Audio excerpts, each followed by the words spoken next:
Now, why are we even talking about this topic, right? There are three things that are important because if many of you are looking to make a shift, and by the way, the shift doesn't have to be outside of your company or outside of your industry. The shift could be within the company.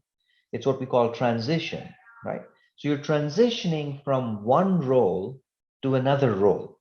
That does require somebody to see you in a different lens, to evaluate you, to visualize you in a different lens because you're going to move into a different role. And so that does fall into the career management process. That does require the same treatment as if you're leaving the company and trying to join another one, right? So I just wanted to kind of make sure the nuance for that was also understood. So this is very important.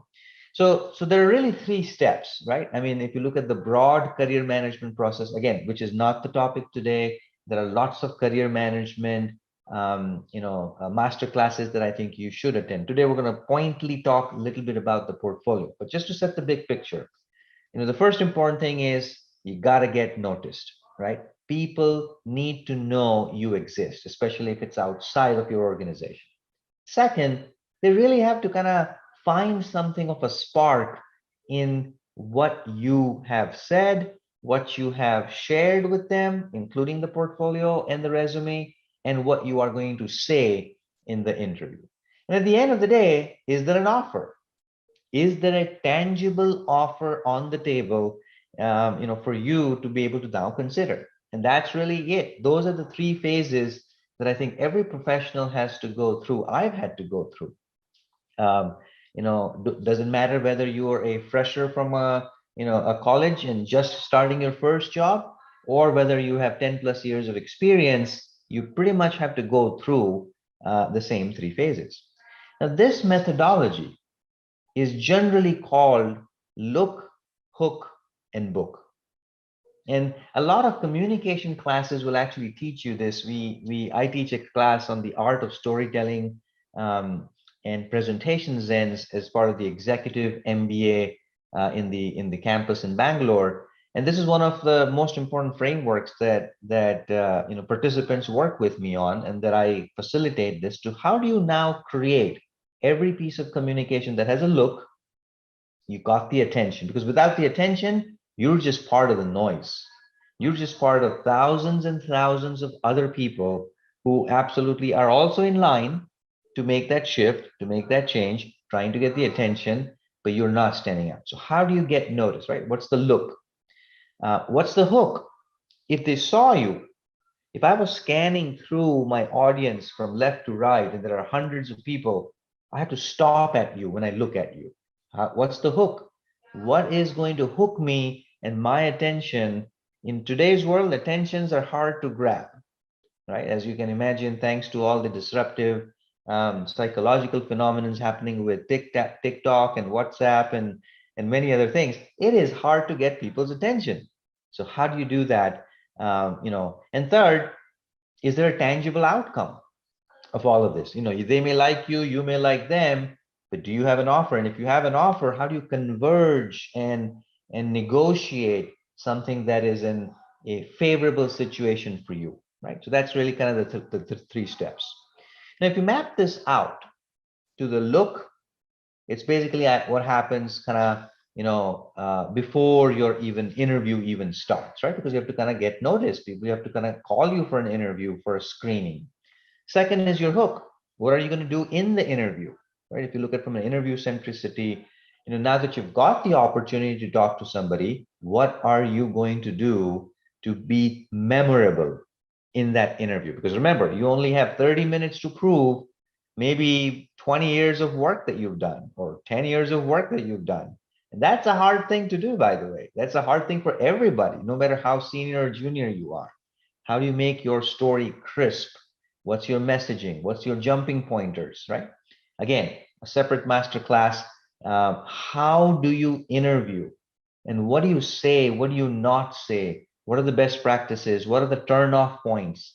You should definitely attend those when you get the chance to do so. And third, negotiation. Post the interview. How do you know you're going to get that job? How do you follow up? How often is often? before you start becoming annoying to the hiring manager on your follow-ups. So that's pretty much it. Look, hook, and book.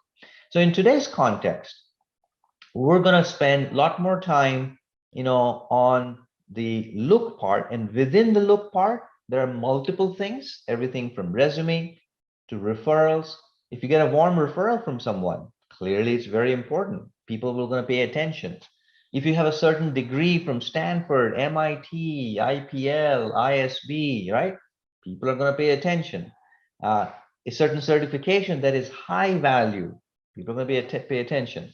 Visual display of portfolio, we find that this is the highest contributor to grab their attention. In fact, even more than degree and certification. We've seen in the last 5 years with, again, hundreds of people graduating that I've had a chance to mentor, this stands out very strongly. In my own experience as a hiring manager, this stands out very, very, very prominently. I personally don't even care what degree or certification you have. What I do care is that, yes, you went to somewhere to learn something that shows sincerity. But beyond that, you get extra 5 points. But beyond that, it's really what did you do there is more important than which brand did you go for your learning, right? And so the visual display of portfolio, very, very important. And finally, is your digital presence. When I search your name, what shows up? Do I find a bunch of blogs? Do I find good comments on LinkedIn that are insightful? Do I see any infographics that you've created? Do I see any thought leadership, TED Talks or TEDx Talks? What do I find? Very important also, all this happens before you get to the hook and before you get to the book. Right, so I just want to kind of give you the broader picture of the overall career management process, the steps involved, and then within that is look, and then within that is the portfolio, which is where we're going to go deep dive and spend some time, right? Hopefully this makes sense. I sometimes I like these environments when I'm talking to a bunch of people in a group, and I know there's like a couple hundred folks right now, but I also don't like this in some sense because I don't get the visceral feedback from people on how is it going. So if you're still alive and listening, put in a chat box a little bit about, does this make sense? Before I deep dive into the portfolio part, any questions?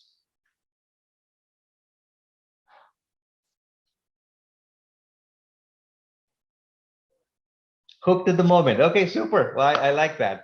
I like that. That means something is working for what I'm doing here as well. And that's exactly what I think each one of you have to do. You have to hook the attention, otherwise it's extremely difficult to sustain that attention.